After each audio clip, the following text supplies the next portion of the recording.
key message for me there was dynamism, and I was particularly pleased to see the amount of growth in the non-traditional jurisdictions, the non-boring jurisdictions, can I call them. This is the 34th ECBC plenary session. It's only the second one ever outside the main core countries of Europe, the other one being Vancouver. And that's what I'd like to speak about now for the next, how long have I got? About 20 minutes? Yeah. I might overrun, I don't know.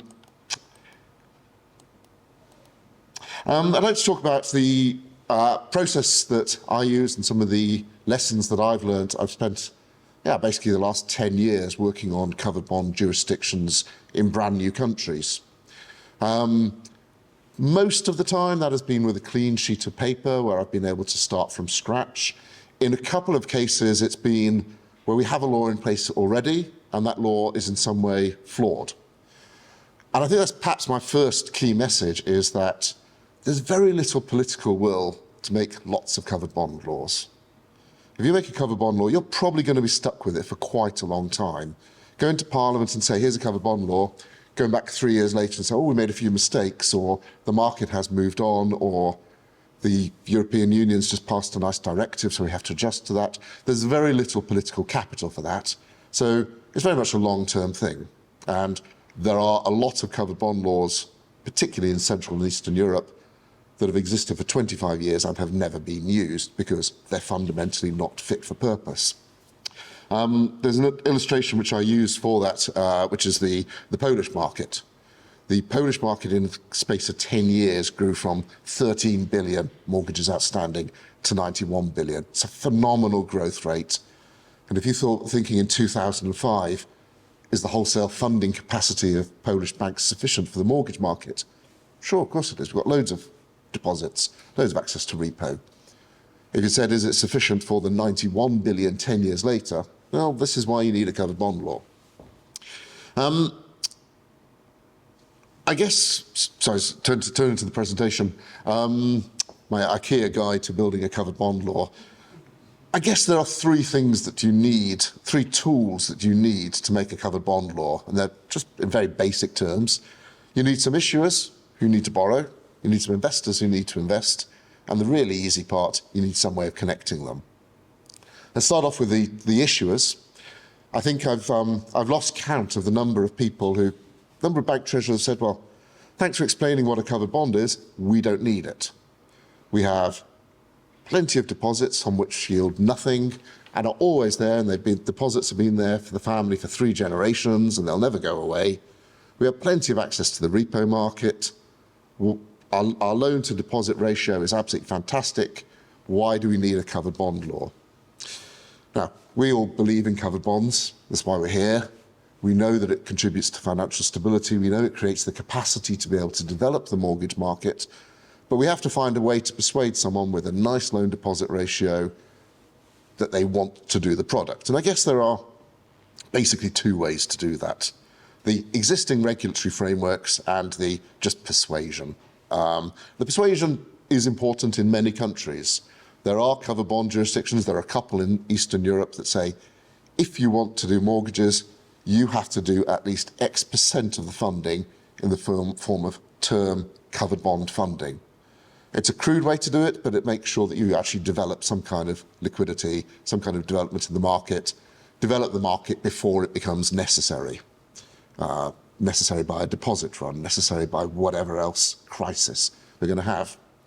And the second one is the existing regulatory tools, of which by far the most important are the net stable funding ratio and the 15% of economic value test, the BAL test.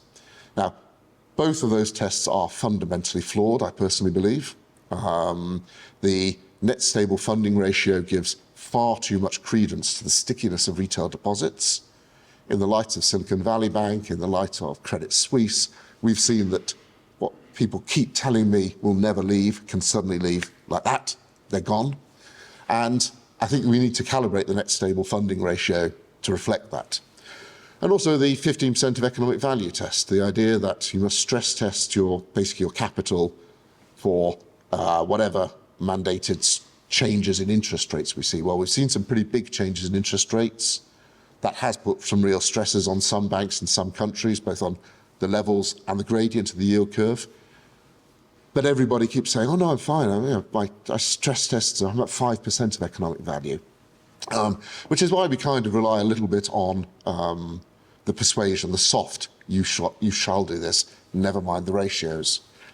The other thing which I guess you need as well as the issuers is the assets.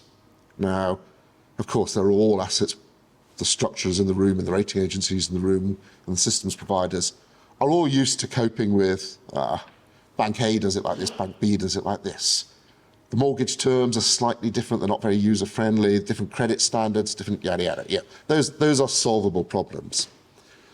By far the biggest problem that I've encountered in the countries I've dealt with are subsidies. When you're developing a mortgage market from a very low base, when you start with 1% of GDP or 2% of GDP, and you think, right, government policy, we want to develop this mortgage market to 10% of GDP. Quite often there's some quite substantial subsidies involved, whether that is a soft subsidy or a direct subsidy or channeling cheap funding via some government-sponsored entity. It makes it quite difficult to transition onto an economic basis that the rating agencies are going to say, yep, we like the look of those mortgages, they are sufficient economically to deal with. And then variations on the nature of the mortgages. Usually, when you start off, you've got enough mortgages, but are those mortgages conforming to Article 129 of the Capital Requirements Regulations? Well, in quite a lot of countries, they don't.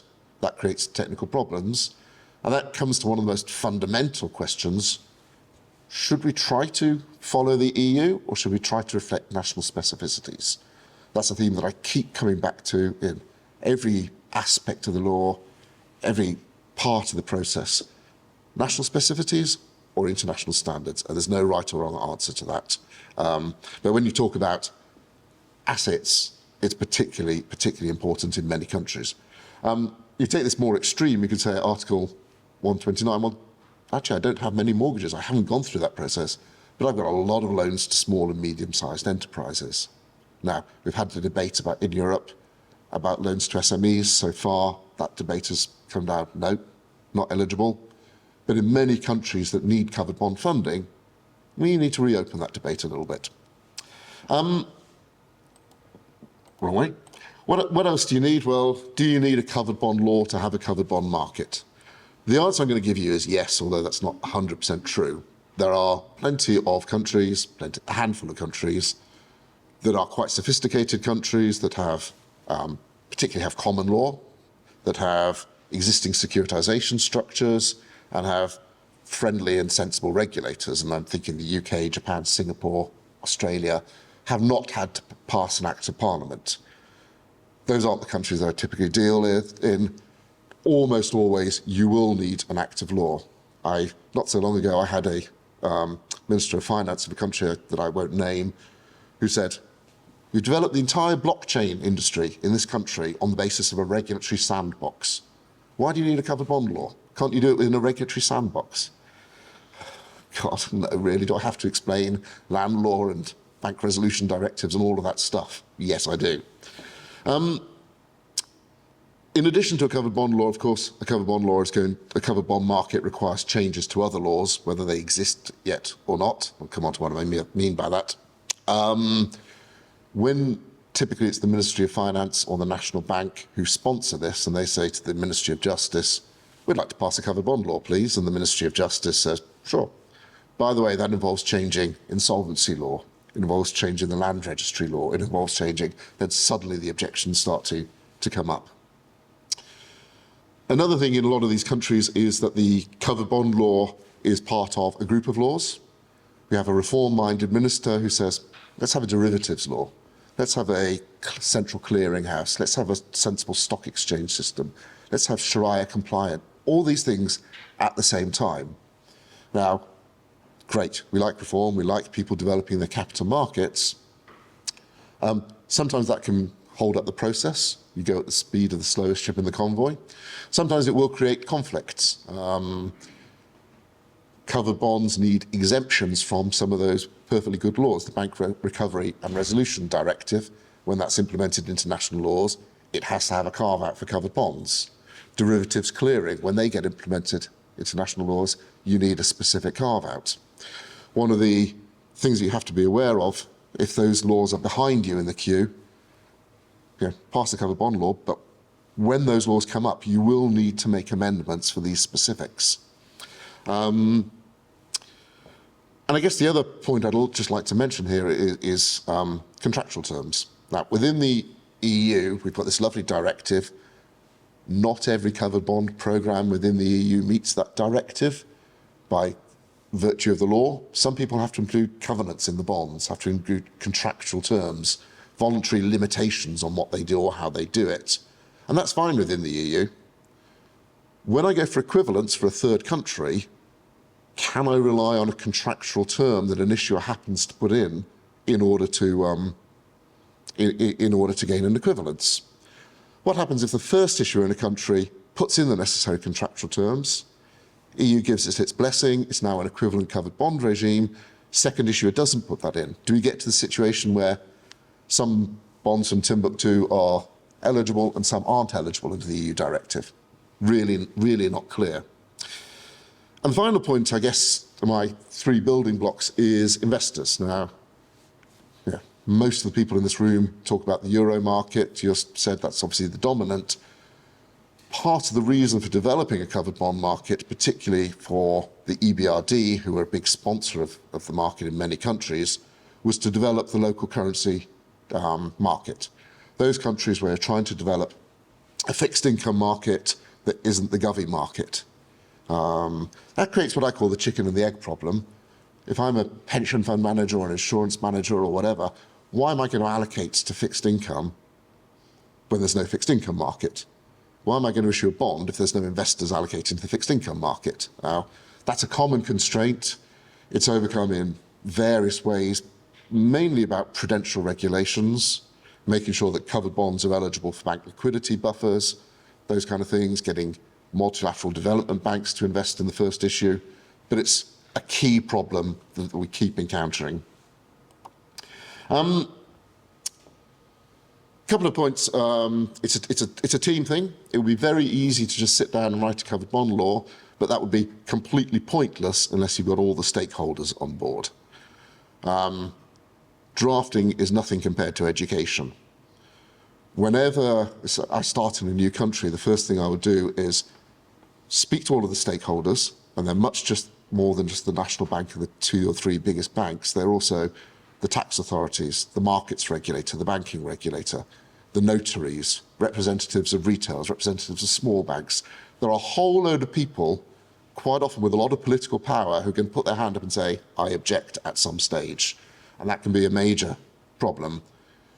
Usually, those objections have no basis in reality. Usually it comes from having looked at the securitization market or having watched The Big Short or just being a bit suspicious of banks, fair enough. There's a lot of people in a lot of countries who need to have it explained to you, and the great advantages of covered bonds for financial stability and for mortgage market growth. And yeah, these are valid concerns. This is how we're going to address them. Typically, what I like to do is to write a concept paper, put that out for public consultation, make it available to absolutely everybody in the country. Anyone got any questions about this before we start to draft a law? I've got a small point there about the conflict of interest that we often find between the banking regulator and the markets regulator. This is an argument I basically have in every country where those two regulators are different. And both regulators say, no, it's his job, not mine. It's one to be aware of early in the process. We need, as one of those issues which needs to be addressed in that concept paper. It's easy to make a mistake in this process. And I think the point that I was making earlier about that balance between the national specificities and the EU way of doing things keeps cropping up. It's the most common mistake. Give you a couple of examples. People say, in particular, the Germans don't do it like this, so we won't do it like that. One country that I know has an NPV calculation for over-collateralization because that's what they have in Germany. Yeah, they also have fixed-rate mortgages. You have floating-rate mortgages. It makes no sense. You don't even have a yield curve beyond 5 years. Why are you copying the PV basis to calculate over collateralization? Because Germany's the best. Yeah, it is, but not necessarily appropriate. Whether you go on balance sheet or use an SPV kind of structure, that there is no right or wrong answer. Some people have an almost emotional attachment to doing it this way or that way, but it always depends on about 10 or 12 key legal questions in that jurisdiction. They should be identical economically. Which one involves the least hassle to implement? The least hassle being the least changes to existing laws, existing regulations, existing tax, existing IT practices at the bank. No right or wrong answer. You just have to say, okay, how does it work in this country?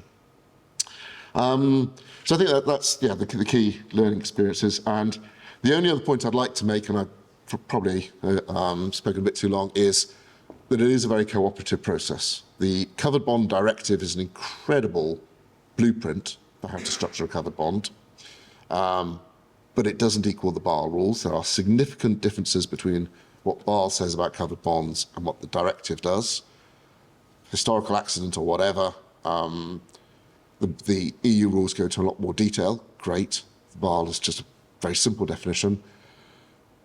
Basel only talks about 10% over collateralization. I don't actually know where that 10% came from. There's no antecedent that I can see in any other law for it. So should I follow the Basel rules or should I follow the EU rules? Well, the Basel rules are more conservative. I'll probably need 10%. It's a debate that you often have. The Basel rules talk about treatment in bank liquidity buffers, but they disagree with the EU. They say that they should be only tier 2. The EU says they can also be tier 1. And there have been disagreements, there have been letters exchanged about that. Now, the EU can get away with a derogation from the Basel rules. Can a small country just developing the market say, yeah, we're going to follow the EU, even though we're not in the EU, we're going to follow the EU and allow this as a tier 1 liquidity asset? Because lots of people in that country are going to say, no, you can't do what Basel, you can't contradict what Basel says. And as I said earlier, developing a local currency investor base, that's one of the key things. Is it bank tier 1 liquidity asset eligible? That's crucial. The ECBC, of course, Luca is a fantastic supporter of this and has always been keen to reach out into the new jurisdictions. He's keen for new members. More importantly, I guess, the various member banks, investors in this room are keen to participate. People keep asking me, when are we going to get bonds from this country you're working on? What's the latest there? It's not just altruism, it's a genuine commercial interest in knowing what's going on and willingness to help.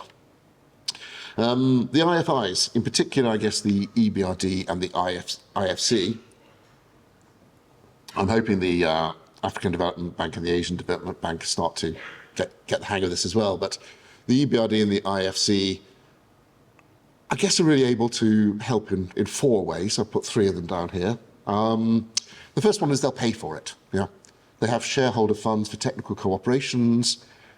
Consultants drafting covered bond laws are ridiculously underpaid and really cheap.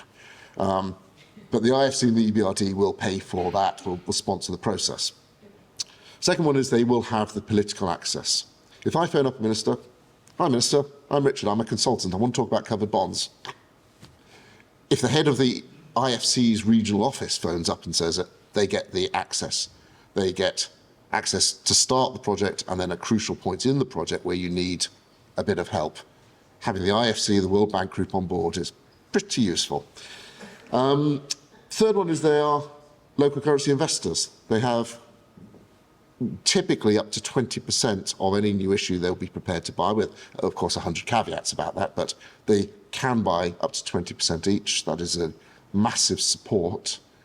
I think where we're going with IFI capital at the moment, if you're following that debate, their capacity to take on risk, particularly unhedged local currency risk, is probably increasing. And that is a really key part of the investment process now. Of course, we have the walls within the IFC between the technical cooperation and the investment side. Of course, it can be as frustrating as hell dealing with the buy side when you're trying to work on a technical cooperation. But if you can get 20% of the order from the EBRD and 20% from IFC, that's a pretty strong support of the first first deals. And the EBRD will quote the statistics, but I think there's something like over £1 billion that they've invested in Central and Eastern European covered bonds in local currencies to help the markets, there. And the final way that they help is as potential derivatives providers. Quite often we have convertibility risk in the currency. In Turkey in particular, the EBRD and the IFC were great at taking transfer and convertibility language in the swaps, helping the issuers there to overcome the sovereign ceilings. And final one, rating agencies. We've got a few of them in the room, but that's good because I'm only going to say positive things. They're extremely supportive of new jurisdictions. Yeah, they smell business. They've got commercial heads on. They're very approachable, very willing to, in my experience, to test concepts. A couple of points about them. One is, well, I guess it's an obvious one. When you're in a country, do they already operate in that country? Do they have a sovereign rating, and do they rate the likely potential issuers? Because if they don't, then there's probably not much commercial interest for them. And the second one, and this is quite an unfashionable thing, national rating scales. We're all familiar with the international rating scales, AAA down to wherever. Within a country, some rating agencies sometimes have, forget the sovereign ceiling, just within that country from AAA, typically the government, down, are recalibrated. Now, that's useless for international investors, extremely helpful when you're trying to persuade a domestic investor that this covered bond actually helps. You know the biggest bank in your country, we're going to make them better. Well, when it's capped at the sovereign ceiling, that's not really much help. But when we say they're single A on the national scale and we're going to get them up to AAA on the national scale, then that starts to explain the point of a covered bond. And also, I guess, starts to develop what we lack in a lot of these countries, which is what I'd call a credit culture, a correlation between credit spread and credit quality. And national rating scales are quite unfashionable, as I say now, but I think they're actually incredibly useful in the development of this kind of product in local currency capital markets. So I'll end at that. I probably don't have any time for questions, but yeah, I'm around. Please come and talk to me with any questions, any thoughts, and I'm going to hand back to Luca.